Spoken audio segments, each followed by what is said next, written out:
Hi, I'm Chrissy Hodges. Thanks for coming to my channel and thanks for being here. If you're here, you have OCD or you have a loved one that has OCD, and I want to say that I see you here today. And I'm so glad that you're here. I'm glad that you're looking for answers. I'm glad that you're willing to work on your recovery. I know that Googling can be reassurance, and Googling sometimes goes wrong when we have OCD, but you've landed here right now, and that means that you do have hope. And having hope is key when we're working toward recovery. Who am I? I am a certified peer support specialist working with people worldwide, providing support as they work toward recovery, and also able to provide referrals for individuals living with OCD to find therapists who treat, because you need a specialized therapist to be able to learn how to manage your intrusive thoughts and your compulsions. I'm also the author of Pure OCD, The Invisible Side of Obsessive Compulsive Disorder. NoCD, NOCD is an app, and they have forums where you can connect with other people who live with OCD, and they also provide telehealth doing ERP in many parts of the world. So check them out at treatmyocd.com. So thanks for being here again. Good to see you. Today is another one of those videos about something that isn't talked about very much, but I really wanted to address it because I hear this so much from people. It is a really difficult theme to deal with. It kind of borders on false memory, real event stuff. So there's two things I want to preface with here. I'm going to be talking about 4 or 5 different things that overlap sometimes, but also can feel like they're canceling each other out, right? So if I'm talking about one thing, it might trigger you about what you're experiencing. Number 1, if you're at my videos, remember, I'm going to talk about the experience of OCD, and it's not always going to apply to you. So each concept could be a little bit different, but you could say, oh my gosh, if she's saying this and I don't experience that, that means that I may not have OCD. That's not how to watch my videos, right? You want to take what applies to you and leave the rest. When you start to want everything to apply to your own specific theme, what you're doing is looking for reassurance that you really have OCD, because that is a really big secondary fear for a lot of us. What if this is an OCD and these thoughts are real? So there's that. Number 2, if you don't understand OCD, right, or you saw the title of my video and you thought, oh, I want to just see what this is about, and you want to get mad about it, like, don't stay on. Go watch some of my videos about what OCD is, because if you don't understand the mechanism of how OCD works in our brain, you may be really confused about some of the things that I'm going to be talking about here. And in all honesty, I just don't want to deal with you in the comment section. Like, if you don't understand it, it's one thing. But if you want to come on here and be kind of a butthead about it, like, no. So if you have questions, you can email me and I can help answer them for you. But if you want to learn more about OCD so you can understand how nuanced this is, please feel free to look at some of my other videos, mainly sexual intrusive thoughts, violent intrusive thoughts. There's plenty of them on this channel. Let's get to it. Here's what we're going to talk about. We're going to talk about when you have intrusive thoughts about whether or not you've had sex with someone and you cannot remember, or whether or not you had sex and it was instigated by them and you can't remember. This also involves, do I have STDs or not, right? So did I have sex? I can't remember it. Do I have STDs? Am I going to pass that along to my loved ones? Consent, right? So consent is a big issue that has come up for people with OCD in the last couple of years, especially after the Me Too movement, right? So people get really into the, did someone have consent? Did I do something wrong? So you can ruminate about past experiences. Maybe they did happen. Sometimes I meet with clients and they will say, oh my gosh, I was at work one day and I put my arm around someone, and what if, it was over the line and the person didn't have consent. And so they'll ruminate about that. They'll ruminate about conversations that may have things like that. Alcohol, we're going to talk about alcohol and how this can play a role into it, and how dissociation, the fear of having dissociation and memory loss can fuel this. So let's get started. People may have intrusive thoughts about whether or not they are having sex with someone, or they did have sex with someone and they can't remember. Okay, you're probably sitting here going, this is the stupidest thing I've ever heard. How can you not remember having sex? Well, I mean, how can any of us not know or not remember anything about OCD based on how it shows up for us? I mean, you may say to someone who has OCD, I mean, how could you not know what your sexual orientation is? Or how can you not know if you're in the right relationship? Well, you can't have certainty about everything. So when OCD shows up and shines a light on that and needs you to figure out the answer, things can get really obscure. Okay, so what does this mean? You can reflect back on incidents that could happen. Okay, maybe, I don't really want to bring alcohol into it yet, but maybe, you're at a party or you're at a business event or something, and you go into the bathroom and there's somebody else in there and you didn't see them or nothing happened. Then you come back out and then all of a sudden you have this thought, oh my gosh, I can't really remember being in the bathroom. Did I have sex with someone? What if I did and I can't remember? Who was it? I don't even know who it was. There's anyone in this party I may have had sex with, right? Or I got an Uber home. Oh my gosh, did I have sex with the Uber driver? So this can go both ways, right? This can go, I instigated the sex and I don't remember doing that, and so I may have violated someone. Or did someone else instigate the sex and I just don't remember, or I didn't know to consent, or did I consent because I wanted it, right? So this can very much coincide with people having big fears about STDs. I first of all want to destigmatize having STDs. I know that STDs seems like this big bad word, and if you have an STD, it's gross. Well, I mean, people, do you know how many people have STDs? And how many people get treated for STDs and it's fine? Like, there's a pretty high chance most of us are going to get one at some point in our life. So I hate it when we talk about this and it seems so stigmatized because it is not something that is, uncommon. Lots of people get them. I have had them before. And so with that said, what happens is because it's so stigmatized, or because it is just a risk when you have sex, if you're protected or whatever, fine, or if you've been tested or whatever, I mean, it's still risky, right? Like, you might get an STD. But when this coincides with, did I have sex and I can't remember? Either way, did someone have sex with me or did I instigate it and I can't remember? Then the mission to find out, whether I do or don't, I have an STD, because then this horrible thing that I did that I can't remember, is then going to result in this disease, and then I'm going to infect the person that I'm with, or I might get pregnant and, with maybe I have a baby and I pass that along to them and I've ruined everyone's life. So these can very much intertwine and then they fuel each other, right?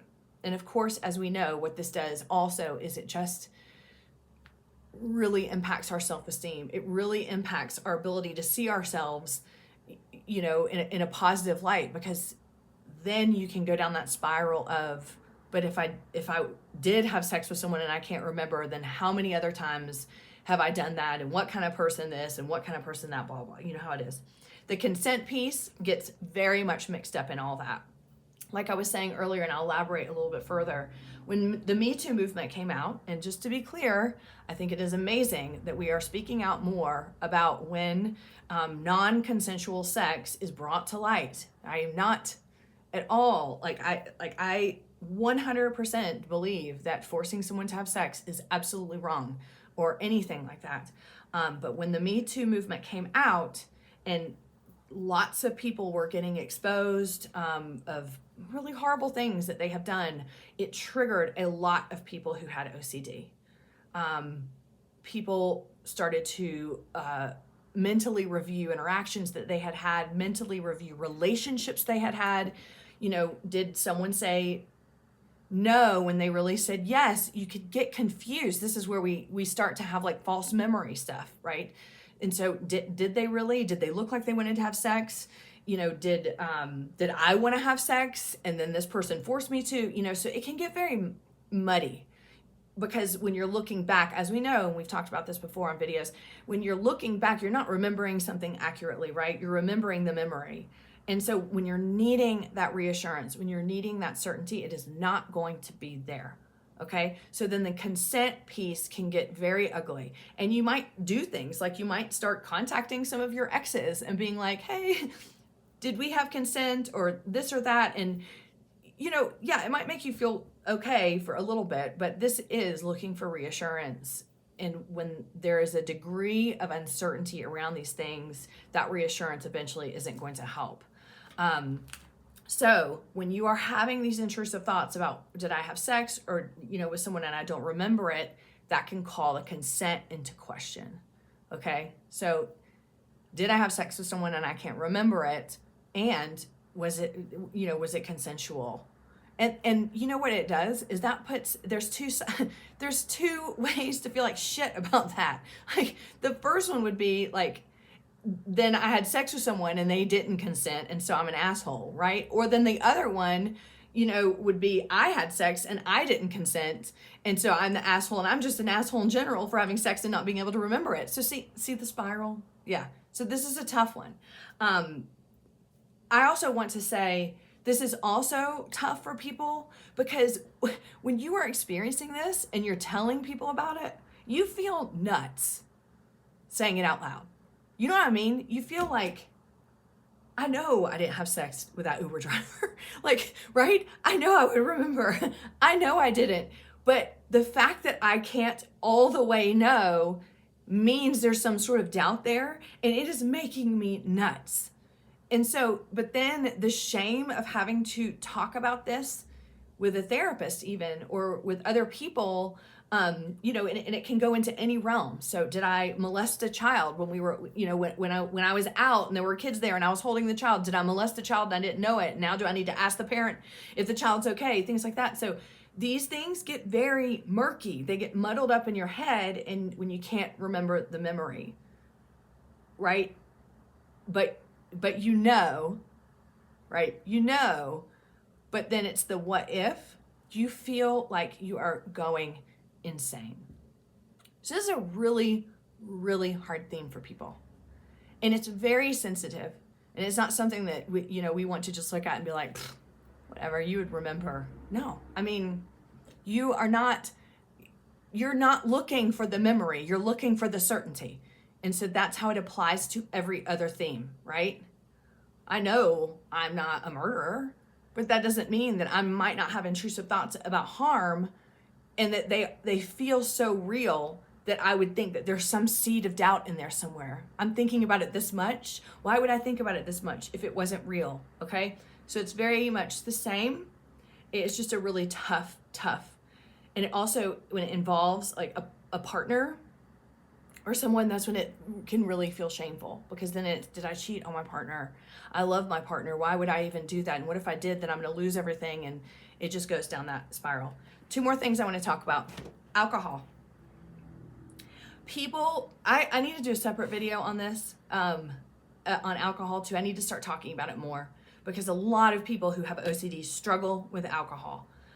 Whether it's perceived struggle, meaning they think that they are engaging in alcoholic behavior because it's just that perceived addiction piece, or whether they really are struggling with alcohol, because alcohol can really provide some sort of relief until it doesn't with anxiety, right? So I just want to say that I see you, I see me in my struggle with alcohol too.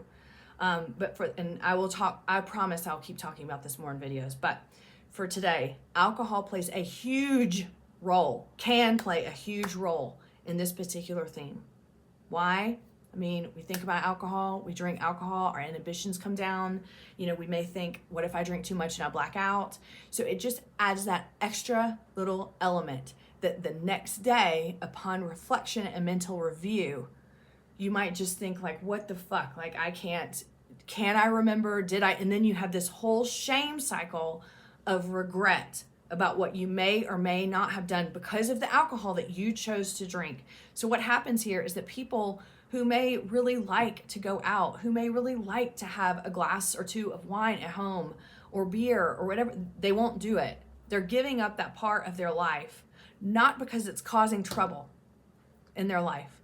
It's because it's causing distress and anxiety because of the impact it could have, right? And I did that in quotes because even if you have one drink or two and you have your spouse or someone with you every second that could reassure you every minute of the time that you were together, if you have this theme, you will find a way to say, nope, I had sex with I gave someone a blowjob, I did this or did that, but it was the alcohol. If I hadn't have drank the alcohol, it wouldn't have happened, or I would have more clarity. I mean, let's just be honest, y'all, you wouldn't have more clarity if this was your theme, because it isn't about the alcohol, is it? It's not about the sex. It is about the uncertainty of needing to know.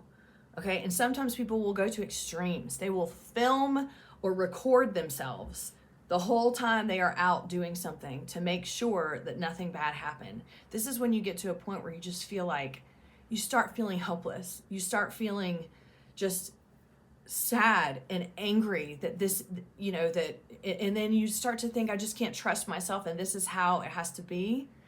This is what I'm saying. This theme is super painful. So the other piece of this is the fear of dissociation. Right? Okay, anxiety produces dissociation for a lot of people. Let's just get it out on the table. It produces depersonalization and dissociation. With OCD, we get panicked about the idea that we can dissociate. Why? It's a loss of control. And we want that control.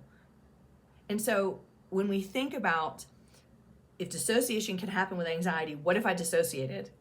Or what if I drank and blacked out and then something happened and I can't remember?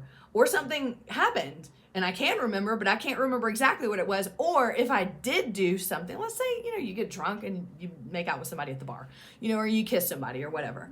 And then the next day you're reflecting back and you're like, okay, I kissed this person, I made out, but what if I did more and I can't remember? Did I black out? Did I dissociate? And then you might start mentally reviewing, well, how many other people has that happened with and I just can't remember, right? Look at the rabbit hole and how deep it can go, right? If this happened one time, oh my God, how many other times would it have happened? Especially when we're talking about consent, right? So if you start to have intrusive thoughts about consent and you may convince yourself that person did not give consent, but it was 20 years ago and what do I do? Then you might start to think, oh my God, what are all the other times that I didn't get consent? So I don't have anything to say about dissociation that's going to probably make you feel better, unfortunately. But dissociation is part of having anxiety, right? And so having this get mixed up in this, I need to know whether I had sex with someone or not, and I can't remember, can be really scary and painful. So with that, that's where I want to end. I don't want to talk more about this.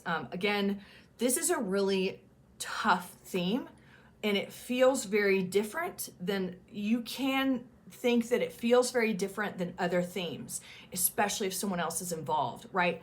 The perceived person that you had sex with or a person that you love that having sex with someone else may impact, right? And the STD piece with the risk of now, because I am this deviant or whatever and I can't remember this, the risk is now I'm hurting someone else because of something I did, even if I can't remember it. What I want you to know and I want you to hear this is no different than any other theme, right? And here's why. You're still doing compulsions, right? I know the themes matter and I know they matter emotionally to us, especially when they have to do with harming someone else, okay? But you are doing compulsions and compulsions are part of OCD. Therapy targets the compulsions, right? To make the theme or whatever you're experiencing irrelevant. I hate this theme for you. I hate it because not being able to know is devastating. Even if you know, but not being able to know, it is devastating. And you can sit in that cycle for so long and think I'll never be able to be happy again unless I can 100% confirm. This is why OCD is so difficult, y'all, because we can't get 100% certainty on anything, but you can learn to change your relationship with uncertainty so that you can get comfortable in it. And that takes practice, it takes professional help, it takes support, and it takes motivation and hope, which you have because you're here. This is what I wanted to share with you today. Again, if you have questions about this, if you're confused about this, email me. I will help to clear this up, because I don't want this to get muddied up in this whole like, oh, we're out here raping people. That is not what it is. But if you don't understand OCD, you may not understand this topic, and that's okay. Reach out to me. I will help explain it to you so you get a better understanding of what it means and how it can show up for people. If you're looking for peer support, referrals, or if you want to be part of my groups, go to chrissyhodges.com, check out my services, and I will see you next time.